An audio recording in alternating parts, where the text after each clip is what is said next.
Welcome to Digital Learning Management System of Department of Collegiate Education, Government of Karnataka. Karnataka ಸರ್ಕಾರದ college ಶಿಕ್ಷಣ ಇಲಾಖೆಯ digital ಕಲಿಕಾ ನಿರ್ವಹಣಾ ವ್ಯವಸ್ಥೆಗೆ ಸ್ವಾಗತ.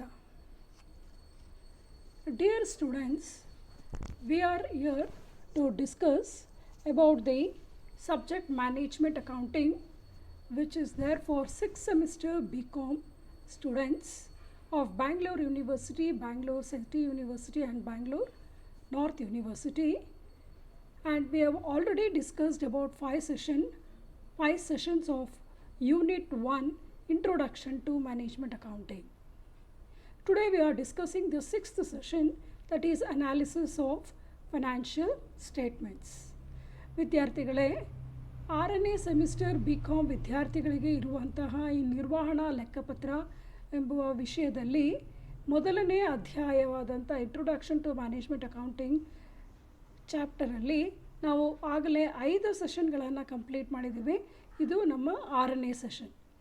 5ನೇ ಸೆಷನ್ನಲ್ಲಿ ನಾವು relationship between cost accounting and management accounting ಅಂದರೆ ವೆಚ್ಚ ಲೆಕ್ಕಪತ್ರ ಮತ್ತು ನಿರ್ವಹಣಾ ಲೆಕ್ಕಪತ್ರಕ್ಕೆ ಇರುವ ಸಂಬಂಧದ ಬಗ್ಗೆ ನಾವು ತಿಳ್ಕೊಂಡಿದ್ದೀವಿ. ಈಗ ಈ 6ನೇ ಸೆಷನ್ನಲ್ಲಿ ನಾವು ಅನಾಲಿಸಿಸ್ ಆಫ್ ಫೈನಾನ್ಷಿಯಲ್ ಸ್ಟೇಟ್ಮೆಂಟ್ಸ್ ಬಗ್ಗೆ ನಾವು ಇಲ್ಲಿ ತಿಳ್ಕೊಳ್ಳೋಣ.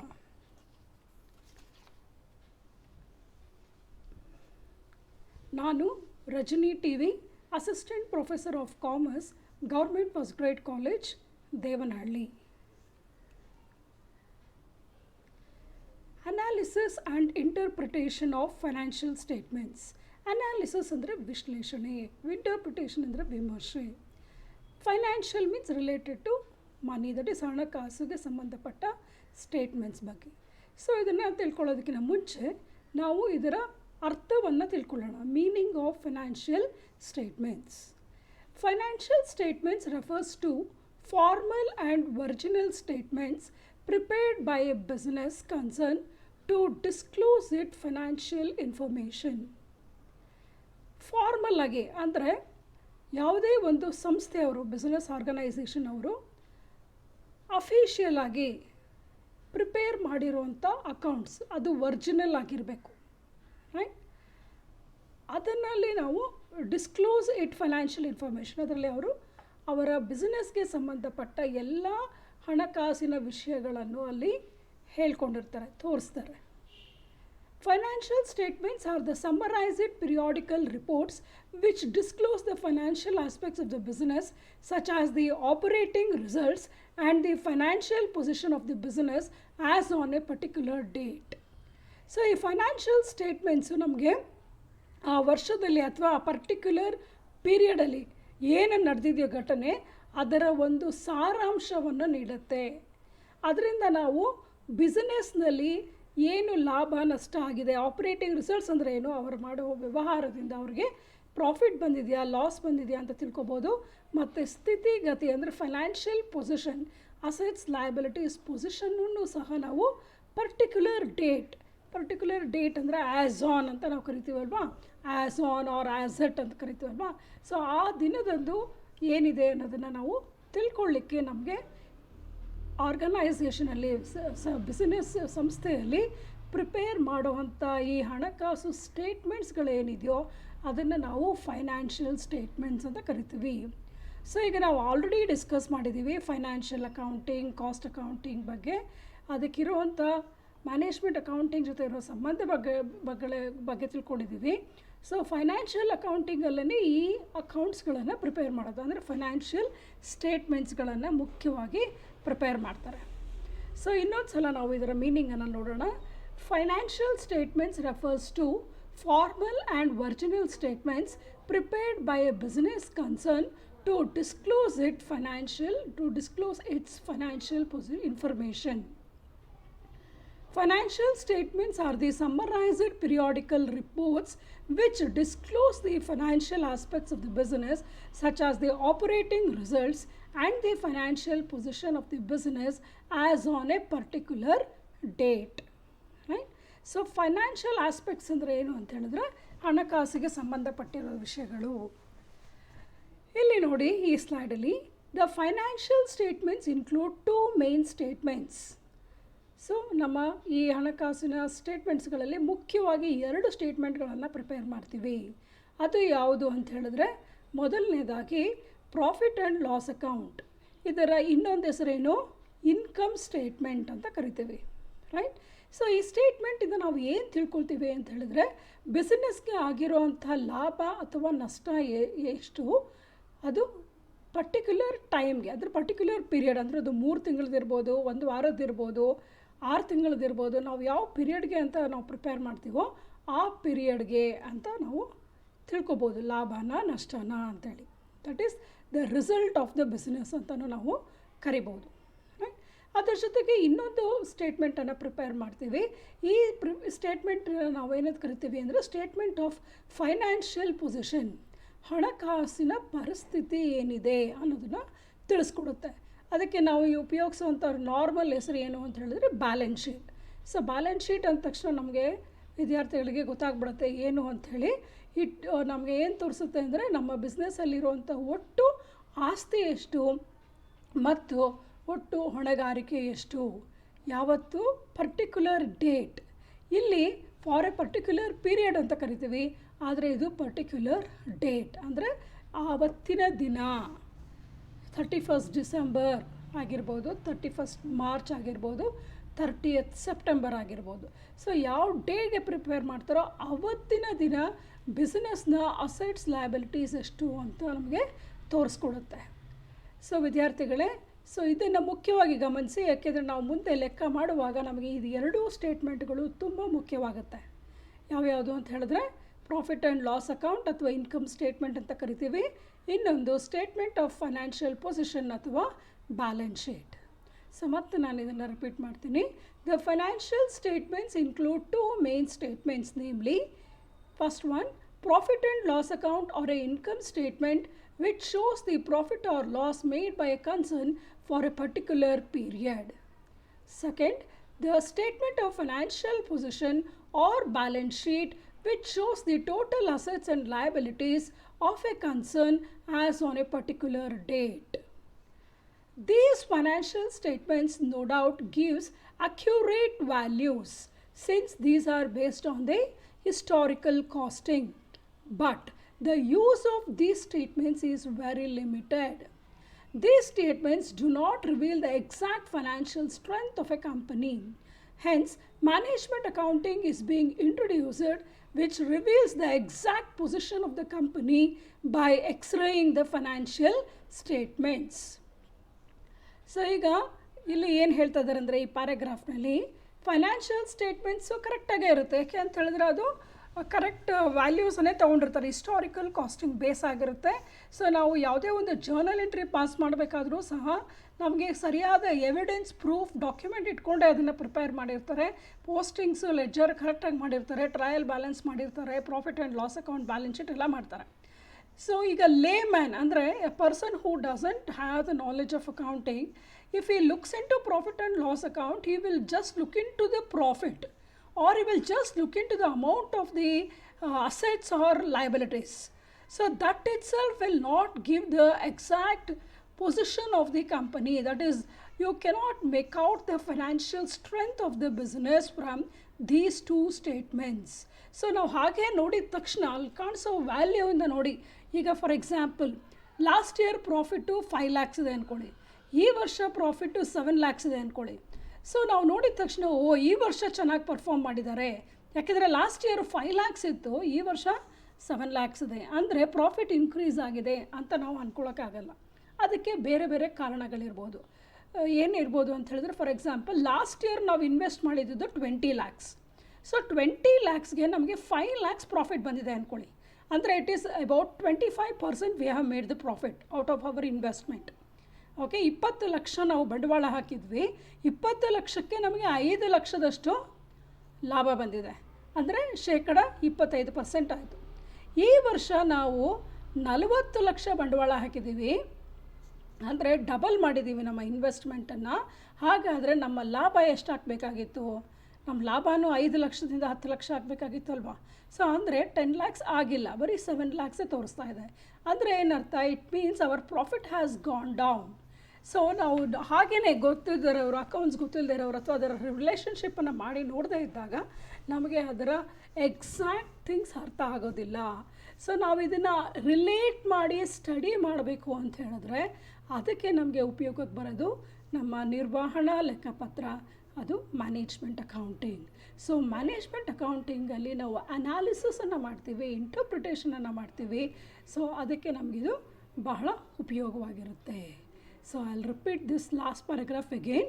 These financial statements no doubt gives the accurate values since these are based on historical costing, but the use of these statements is very limited.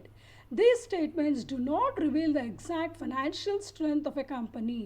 Hence, management accounting is being introduced, which reveals the exact position of the company by X-raying the financial statements. The analysis and interpretation of financial statements basically involves 3 concepts or steps. So, ಈ analysis ಮಾಡುವಾಗ ನಮಗೆ interpretation ಮಾಡುವಾಗ 3 ಸ್ಟೆಪ್ಸ್ಗಳಿದ್ದಾವೆ ನನಗೆ. ಯಾವ್ಯಾವುದು ಅಂತ ನೋಡೋಣ. ಮೊದಲನೇದು analysis ಮಾಡಬೇಕು. It means methodical classification of the data given in the financial statements into homogeneous and comparable parts. That is interrelated parts. In other words, analysis of financial statements refer to grouping of various components of financial statements on the basis of the nature or characteristics of such components. For example, share capital. All kinds of accumulated reserves and surplus are grouped under one group, namely proprietor's fund, because by nature these components belong to shareholders. ಅಂದರೆ ಇಲ್ಲಿ ನೀವೇನು ಗಮನಿಸಬೇಕು ಅಂತ ಹೇಳಿದ್ರೆ, analysis ಅಂದರೆ ಏನು, ವಿಶ್ಲೇಷಣೆ. So ನಾವು ವಿಶ್ಲೇಷಣೆ ಮಾಡುವಾಗ ಸೇಮ್ ಲಕ್ಷಣಗಳು, ಒಂದೇ ಥರದ ಲಕ್ಷಣಗಳಿರೋವಂಥದ್ದನ್ನೆಲ್ಲನೂ ಒಂದು ಕಡೆ ಗುಂಪು ಮಾಡ್ತೀವಿ, ರೈಟ್. ಅಂದರೆ we will group it according to their characteristic. ಒಂದೇ ಲಕ್ಷಣಗಳಿರೋದನ್ನು ಒಂದು ಗ್ರೂಪ್ ಮಾಡ್ತೀವಿ. ಸೊ ಇಲ್ಲಿ ಎಕ್ಸಾಂಪಲ್ ಏನು ಕೊಡ್ತಾ ಇದ್ದಾರೆ ಅಂತ ಹೇಳಿದ್ರೆ, ಇವಾಗ for example preference share capital, equity share capital, reserves and surplus, ಇದೆಲ್ಲ ಯಾರಿಗೆ ಸೇರುತ್ತೆ, ಇದೆಲ್ಲ ಓನರ್ಗೆ ಸೇರುತ್ತೆ. ಸೊ ಅದನ್ನು ನಾವು ಓನರ್ಸ್ ಫಂಡ್ಸ್ ಅಂತ ಕರಿಬೋದು, ಪ್ರೊಪ್ರೈಟರ್ಸ್ ಫಂಡ್ಸ್ ಅಂತ ಕರಿಬೋದು, ಶೇರ್ ಹೋಲ್ಡರ್ಸ್ ಫಂಡ್ಸ್ ಅಂತಲೂ ಸಹ ನಾವು ಇದನ್ನು ಕರಿಬೋದು, ರೈಟ್. ಅದೇ ಥರ ಇನ್ನೊಂದು ಎಕ್ಸಾಂಪಲ್ ತೊಗೋಣ ಬೇಕಾದ್ರೆ, plant and machinery, land and building, furniture and fittings, ಇದೆಲ್ಲ ಯಾವುದಕ್ಕೆ ಸೇರುತ್ತೆ, ಇದೆಲ್ಲನೂ ಫಿಕ್ಸಡ್ ಅಸೆಟ್ಸ್ಗೆ ಸೇರುತ್ತೆ. ಸೊ ಇದನ್ನೆಲ್ಲ ಫಿಕ್ಸಡ್ ಅಸೆಟ್ಸ್ ಗ್ರೂಪಲ್ಲಿ ಹಾಕೋದು. ಅಂದರೆ ಈಗ ನಾವು ವಿಶ್ಲೇಷಣೆ ಮಾಡುವಾಗ ಮೊದಲು ಒಂದೇ ಥರದ ಲಕ್ಷಣಗಳು ಇರೋದನ್ನು ಒಂದು ಗ್ರೂಪಾಗಿ ಮಾಡಬೇಕಾಗತ್ತೆ. Next comparison. ಕಂಪ್ಯಾರಿಸನ್ ಅಂದ್ರೇನು, ಹೋಲಿಕೆ ಮಾಡೋವಂಥದ್ದು. So it refers to comparing the various components of financial statements from one year to another or from one group to another in the same year and measuring their relationship. For example, the total current assets may be compared from one year to other or to that current liabilities or total assets for the same year, right? ಅಂದರೆ ಇಲ್ಲಿ comparison ಮಾಡಬೇಕು, ಹೋಲಿಕೆ ಮಾಡಬೇಕು. ಹೋಲಿಕೆ ಮಾಡುವಾಗ ಯಾವ ರೀತಿ ಮಾಡಬೇಕು ಅಂದರೆ, ಈ ವರ್ಷದ್ದು ಹೋದ ವರ್ಷಕ್ಕೆ ಕಂಪೇರ್ ಮಾಡೋದು, ಅಥವಾ ಕೆಲವು 3-4 ವರ್ಷಗಳಿಗೆ ಕಂಪೇರ್ ಮಾಡೋದು, ಅಥವಾ ನಮ್ಮ ಬಿಸ್ನೆಸ್ದು ನಮ್ಮ ಕಾಂಪಿಟಿಟರ್ ಬಿಸ್ನೆಸ್ಗೆ ನಾವು ಕಂಪೇರ್ ಮಾಡ್ಕೋಬೋದು. X companies and Y company ಅಂದರೆ ನಮ್ಮ ಕಾಂಪಿಟಿಟರ್ ಅಂದರೆ ನಮ್ಮದೇ ಥರದ ಬಿಸ್ನೆಸ್ ಮಾಡ್ತಿರ್ತಾರಲ್ಲ ಅವ್ರ ಜೊತೆಯಲ್ಲಿ ನಾವು ಕಂಪೇರ್ ಮಾಡ್ಕೋಬೇಕು. ಡಿಫ್ರೆಂಟ್ ಇಂಡಸ್ಟ್ರೀಸಲ್ಲಿ ಮಾಡಿದ್ರೆ ಅದು ಸರಿ ಹೋಗಲ್ಲ, ರೈಟ್. ಸೊ ಸೇಮ್ ಬಿಸ್ನೆಸ್ ಮಾಡ್ತಾರೆ ಅವ್ರ ಬಗ್ಗೆ. ಇವಾಗ ಸಿಮೆಂಟ್ ಇಂಡಸ್ಟ್ರಿ ಅವರು ಸಿಮೆಂಟ್ ಇಂಡಸ್ಟ್ರಿ ಅವ್ರದ್ದೇ ಕಂಪೇರ್ ಮಾಡಬೇಕು, ಟೆಕ್ಸ್ಟೈಲ್ ಇಂಡಸ್ಟ್ರಿ ಅವರು ಟೆಕ್ಸ್ಟೈಲ್ ಇಂಡಸ್ಟ್ರೀಸ್ ಅವ್ರದ್ದು ಬಿಸ್ನೆಸ್ಗೆ ಕಂಪೇರ್ ಮಾಡಬೇಕು. ಆ ರೀತಿ ಮಾಡಿದ್ರೆ ನಮಗೆ ಪೊಸಿಷನ್ ಗೊತ್ತಾಗುತ್ತೆ, right.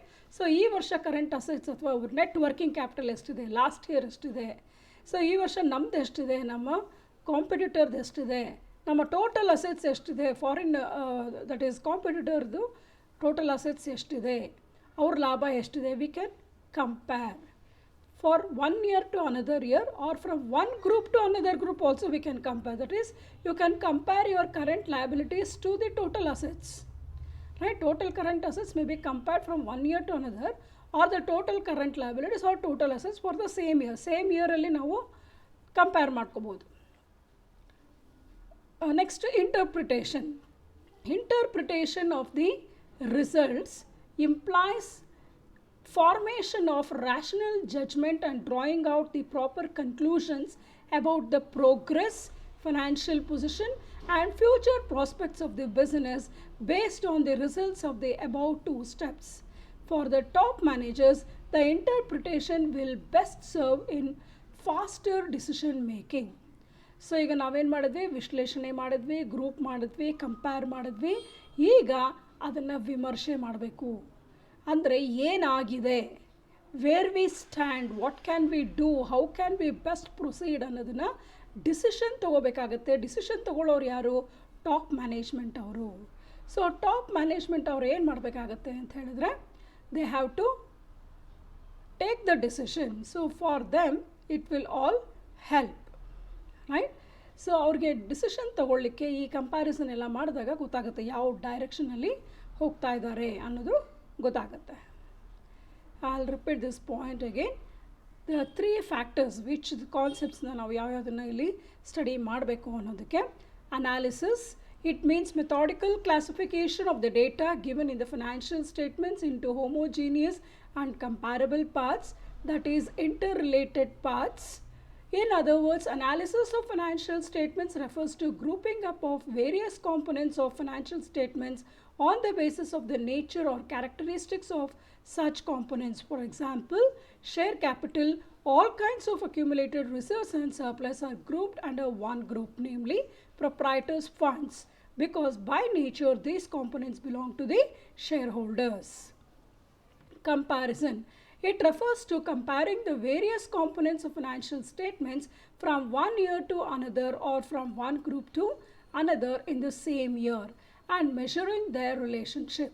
For example, the total current assets may be compared from one year to other or to the current assets or to total assets for the same year. ಅಂದರೆ current ಅಸೆಟ್ಸ್ನ current liabilities ಜೊತೆ compare ಮಾಡ್ಬೋದು, current ಅಸೆಟ್ಸ್ನ total ಅಸೆಟ್ಸ್ಗೂ compare ಮಾಡ್ಬೋದು ಅಂತ.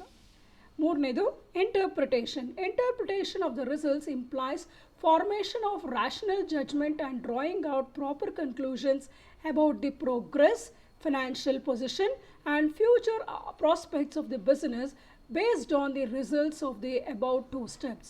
For the top managers, the interpretation will best serve in faster decision making. Types of financial analysis. So financial analysis ಯಾವ ರೀತಿಯಲ್ಲಿ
Types of financial analysis. On the basis of materials used for financial analysis, we have two types: external analysis and internal analysis.